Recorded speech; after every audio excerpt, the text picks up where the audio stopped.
அனைவருக்கும் வணக்கம். மீண்டும் தென் தமிழகத்தில் ஒரு மிகப்பெரிய வன்முறை சம்பவம் நடந்து அனைவரையும் வருத்தத்தில் ஆழ்த்தியிருக்கிறது.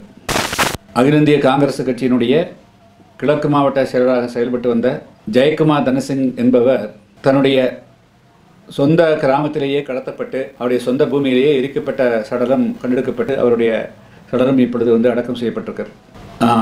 தென் தமிழகத்தில் தூத்துக்குடி, திருநெல்வேலி, தென்காசி, விருதுநகர் மாவட்டங்களில் இதுபோன்று அடிக்கடி கொலைகள் நடப்பது, வன்முறைகள் நடப்பது தடுக்கப்பட வேண்டும். அதற்கான மூல காரணங்கள் கண்டறியப்பட வேண்டும். இது ஒட்டுமொத்தமாக தென் தமிழகத்தினுடைய ஒரு சமூக இயல்பு நிலையை பாதிக்கிறது என்று நான் தொடர்ந்து வலியுறுத்தி வருகிறோம். உளவியல் ரீதியாகவே தென் தமிழகத்தில் இந்த மாதிரி பழிக்கு பழி எடுத்துக்கொள்வது, சாதாரண விஷயங்களுக்கு மோதிக்கொள்வது, வெட்டிக்கொள்வது, உயிர்களை எடுப்பது என்ற நிகழ்வுகள் நடந்த வண்ணம் இருக்கின்றன. இதுதான் கடந்த 30 வருஷமாக நான் மத்திய மாநில அரசுகளுக்கு நாம் சுட்டிக்காட்டி வருகிறோம். ஜெயக்குமார் தனசிங் அவர்களுடைய மரணம் அல்லது அவருடைய கொலை எப்படி நிகழ்ந்தது, யாரால் நிகழ்ந்தது, அதனுடைய உண்மையான நிலைகள் என்ன என்பது நமக்கு தெரியாதது. காவல்துறை நிச்சயமாக கண்டுபிடிக்க வேண்டும்.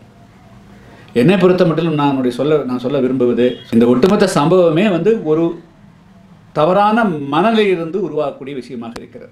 எனவே இந்த நிலைகள் தான் இது ஒரே இதுக்குள்ளே நடந்ததா, வெளியே நடந்ததா, அரசியல் பகையா என்பதெல்லாம் காவல்துறை வெளியிடும், அது வேறு. பட் இதுவும் கூட கூடாது. அது பொருளாதார பிரச்சனையாக இருந்தால் கூட பேசி தீர்த்து கொள்ள வேண்டும் தவிர அது கொலைகள் தீர்வாகாது. ஆனால் தென் தமிழகத்தில் எடுத்ததுக்கு எல்லாம் ஆயுதங்கள் ஒரு பெரிய அதாவது கடைசி கடைசியாக பயன்படுத்தக்கூடியது முதலாகவும், முதலாக பயன்படுத்த வேண்டியது கடைசியாக பயன்படுத்தக்கூடிய சூழ்நிலை உருவாகும். அந்த வகையில்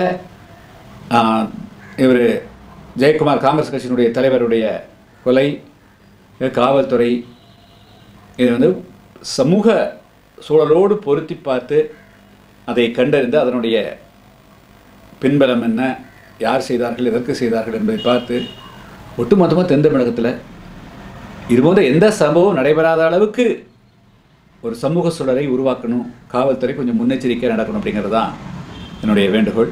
நான் இது ஒட்டுமொத்த ஒரு சமூகத்துக்கு, ஒரு பகுதிக்கு அவருடைய வளர்ச்சியை பாதிக்கும். எனவே காவல்துறை இன்னும் கொஞ்சம் நல்ல கூடுதலான எச்சரிக்கையோடு இருக்கணும்.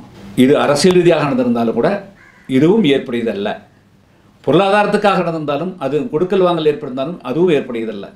இவர்களுக்கெல்லாம் சட்ட ரீதியாக தீர்வு இருக்கிற போது, பேசி தீர்ப்பதற்கான வாய்ப்பு இருக்கிற போது, ஆனால் ஒரு மனிதனை கொலை செய்து எரித்துத்தான் அது தீர்வானங்கிறது இது ரொம்ப ஒரு மோசமான மனநிலை.